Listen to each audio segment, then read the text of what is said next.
Coming up on SBU-TV, there are a few unfamiliar faces lurking around campus and how the sinking of a cruise liner has students altering their vacation plans.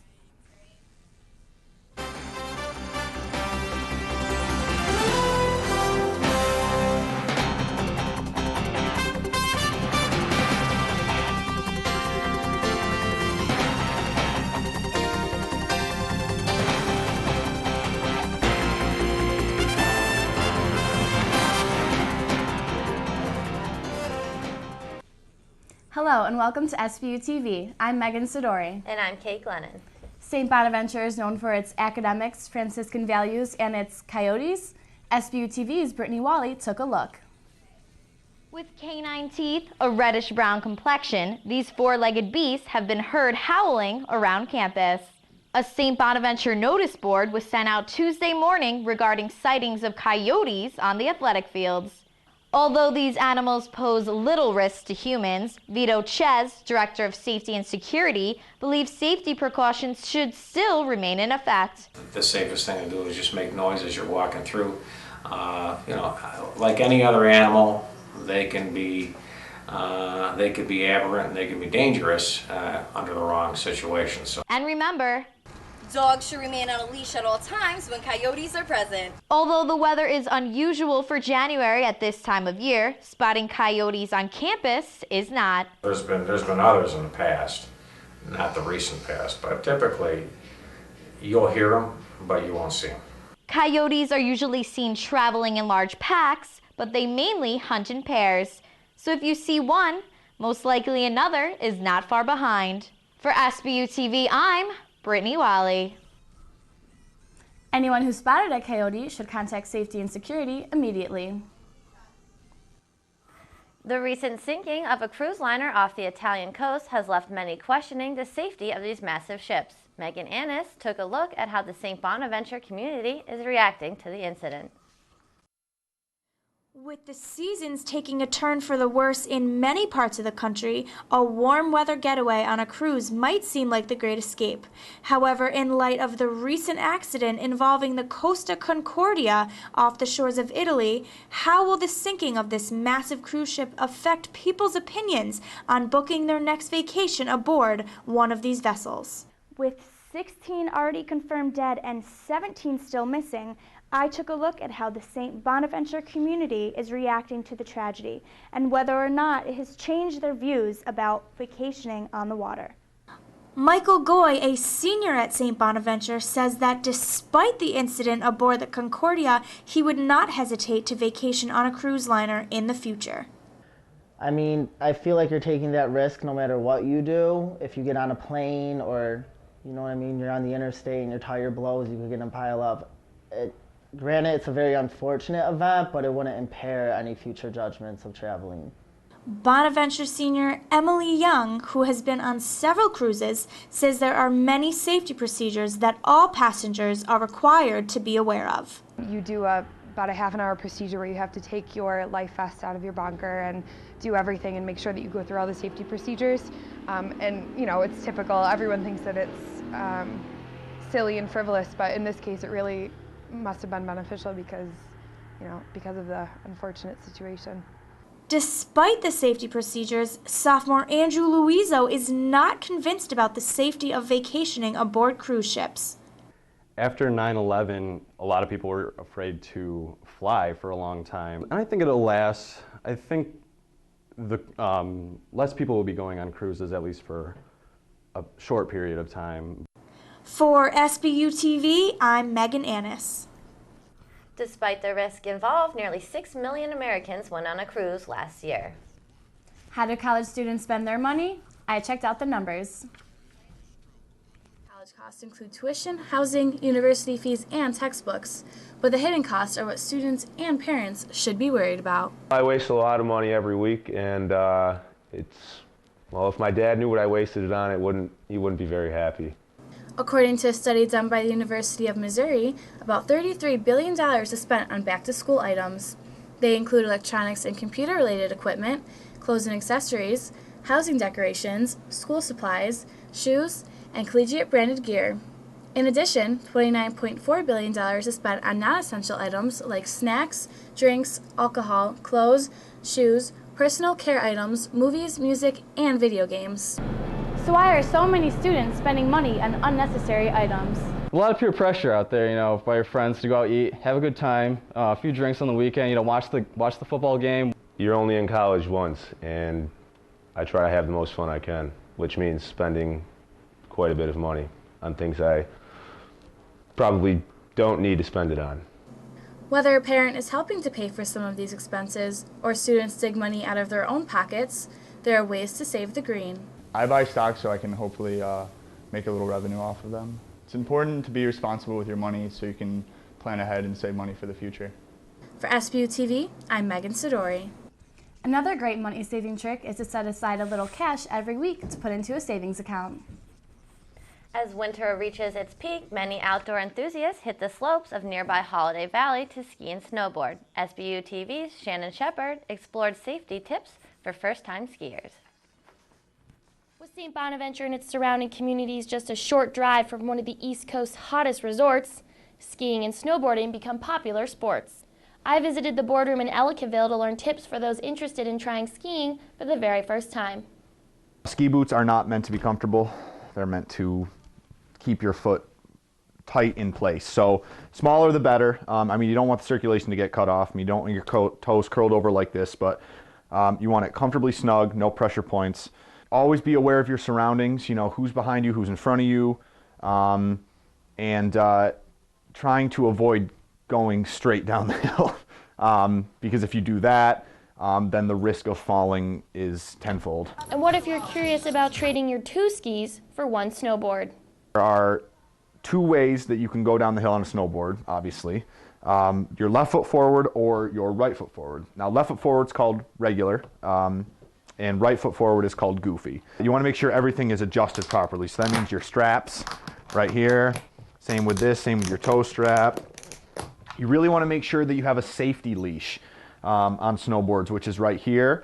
It's a New York State law. While having the right equipment is paramount, Timkey says that staying warm on the slopes is equally important.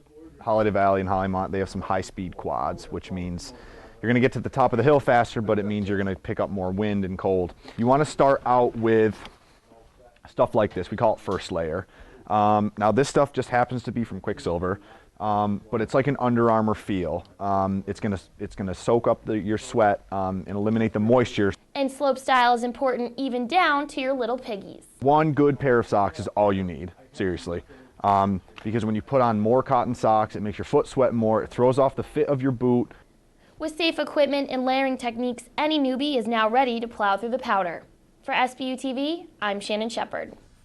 The Holiday Valley Ski Resort is open 7 days a week and offers discount to St. Bonaventure students. Did you know that the Quick Center for the Arts had a floor that has never been open to students? In December, the university decided to change that policy. Conor Mooney has more. SBU's Quick Center for the Arts has finally answered students' requests. The students asked for some additional meeting space, rehearsal space, creative space. And they got it. In December, school officials opened the multi-purpose room on the 3rd floor for student use. The room, previously used for storage, now has plans which include group and club meetings, poetry slams, and art lessons. Acoustic panels have been installed for music classes, and there's even a graffiti board for students to express themselves. It'll be a sort of a cultural, inspirational place where they can be inspired for their studies and also projects that they may be doing. The space also provides areas for students to come and study during the week. I used it a lot last year for finals with a few of my friends, and it was really quiet and you can get a lot of work done. There isn't a name for the room yet, but we came up first with the name A Place to Be, but there might be a better name, so if the students don't like that name, please give us another name. The room will be open all week from 9 a.m. to 11 p.m. with scheduled events throughout the day. For SBU-TV, I'm Conor Mooney. The room will also be used for movie screenings, discussion groups, and mini performances. Coming up on SBU-TV, one fast food franchise has delivery on the menu and tips to stay up in the gym when the weather gets you down.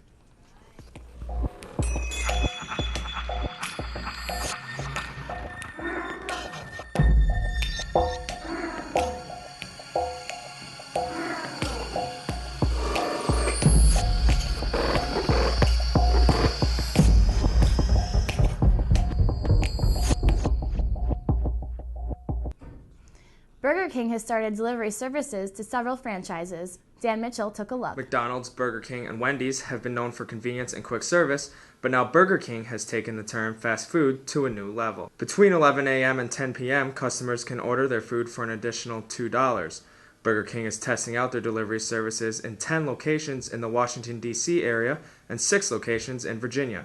The company is already using delivery service overseas in Malaysia. If Burger King finds their services successful to business, they plan on expanding their services to other locations across the region. I think it's a really good idea that Burger King is going to start delivering. You know, it's cheap, it's really convenient for students. Burger King says it has developed strategic packaging to ensure the food will not get soggy. John Fitzpatrick, the Chief Brand and Operations Officer for Burger King, guarantees the Whopper will be delivered hot and fresh, and the French fries delivered hot and crispy. For SBU-TV, I'm Dan Mitchell. Management of Burger King and Olean refused to be part of this story. Have the cold months been affecting your workout schedule? Ricky Hoffend has some tips to keep in shape during the winter.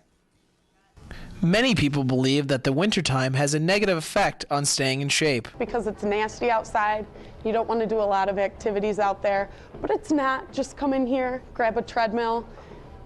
It's all about motivation, really. Both the St. Bonaventure Richter Center and the Olean YMCA offer great options to stay in shape. We offer an indoor soccer league right now. We also have indoor basketball. We've got a lot of stuff like that for youth. And we do offer some stuff for the older members. Sports are the only way to stay in shape during the winter season. The cardio and the group exercise classes have just taken off. I mean, we've added extra classes. We don't have enough room in the room that we have now. It's like shoulder to shoulder, wall to wall. Don't let the cold slow you down. Staying in shape for the winter doesn't go away, it just moves inside. This is Ricky Hoffend reporting for SBU-TV. Both the YMCA and the Richter Center have an open door policy, meaning anyone is welcome. Following reports of neglect at the Cattaraugus County SPCA, SBU-TV decided to do its own investigation. Earlier this month, the Cattaraugus County SPCA faced allegations of unhealthy living conditions for their 90-some animals. SPCA President Kelly Chafee says she's not surprised with the allegations. Not surprised. Bottom line is we got a lot of things to do, saving animals. It's obvious the dogs here at the SPCA are well loved, but the need for volunteers and donations is never ending. They can actually help us with some of the committees that we've got going on. You know, we have adoption committees, public relations, PR. I always tell everybody, whatever your forte is. I have lots of people come in every day and I say, oh, do you want to sell tickets? Nope, I want to walk the dogs, or I want to brush the cats. And that's okay too, because our animals certainly need as much attention as we can give them. For SBU-TV, I'm Kate Pelczynski. SPCA will hold a fundraising event on January 29th at the Pulaski Club on North Union Street in Olean. For more information, call 372-8492. Next in sports, national honors for one St. Bonaventure women's basketball player, and the men soar towards the top of the Atlantic 10. So, son, what you do in school today?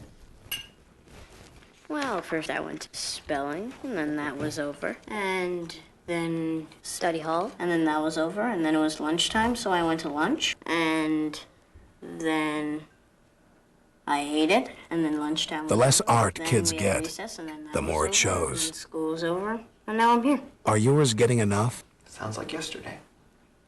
Art. Ask for more.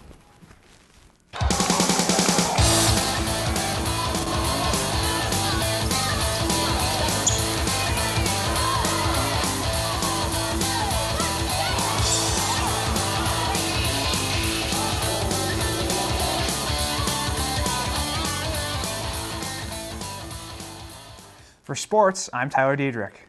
If a 19-2 record isn't good enough to get your attention, there's some more good news for the women's basketball team.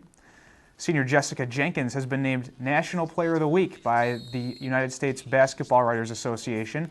The Ohio native set the Atlantic 10 record for most career three-pointers at 293, and she leads the Bonnies in scoring. Jenkins was already named A10 Player of the Week once this year, and she's now on an awards watch list that will be released mid-season. She's fifth in the conference in scoring. Jenkins and the Bonnies take on LaSalle tomorrow at 1 to try and improve to 20 wins on the season. The St. Bonaventure men's basketball team sprang into the spring, pun intended, with 2 wins to move toward the top of the Atlantic 10. It started last Saturday at home against Fordham. Daquan Cook was hot early. He scored 8 points in the first 6 minutes as the Bonnies jumped out to a big lead. Then later in the first half, Matthew Wright with the steal here. He's going to take it all the way himself to give the Bonnies a 21-9 lead. Later in the half, Jordan Gathers knocks down his first career 3, and the Bonnies lead 28-9.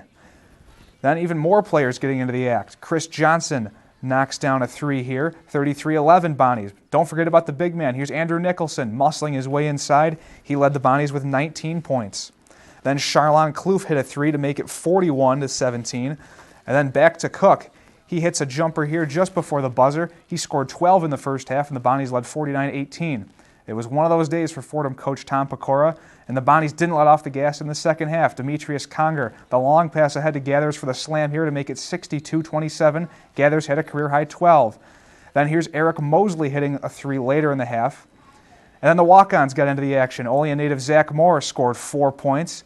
And then Danny Farrell nails a 3 here. 95-51 Bonnies. Everyone in brown and white at the Riley Center loving it. It was the most lopsided conference win in school history. The Bonnies were back in action Wednesday night at Rhode Island. Bonnies looking for their first win at the Ryan Center in 10 years. Bonnies have had a tough time with Rhode Island recently. Andrew Nicholson gets going early. He knocks down a long jumper here to put the Bonnies up by 4. Then Demetrius Conger with the feed to Daquan Cook, who goes up for the slam and naturally gets the shooter's roll to make it 6-2. It was a close game early on, but Billy Barron got hot for the Rams. He hits a 3 to tie the game here. And then later, the drive, the scoop, and the finish, plus the foul, 3-point play, puts Rhode Island up 6. Later, Barron finds Andre Malone for a long 3. Rhode Island took a 7-point lead.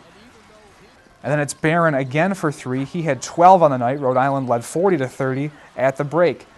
Bonnies started the second half strong, though. Here's Matthew Wright knocking down a 3 to cut the lead to 3.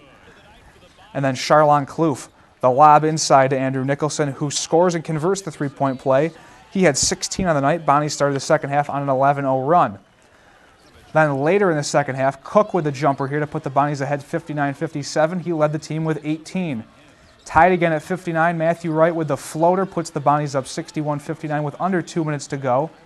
Rhode Island would tie it seconds later and send the game to overtime, but the Bonnies scored the last 7 in the extra session and held on to win 72-66. The Bonnies are now in a 5-way tie for first in the A-10 at 4-2. They're back home tomorrow night against Richmond at 7. That's all this week for SBU-TV. I'm Kate Glennon. I'm Megan Sidori. And I'm Tyler Diedrich. From all of us here in the Coop Lab, thanks for watching.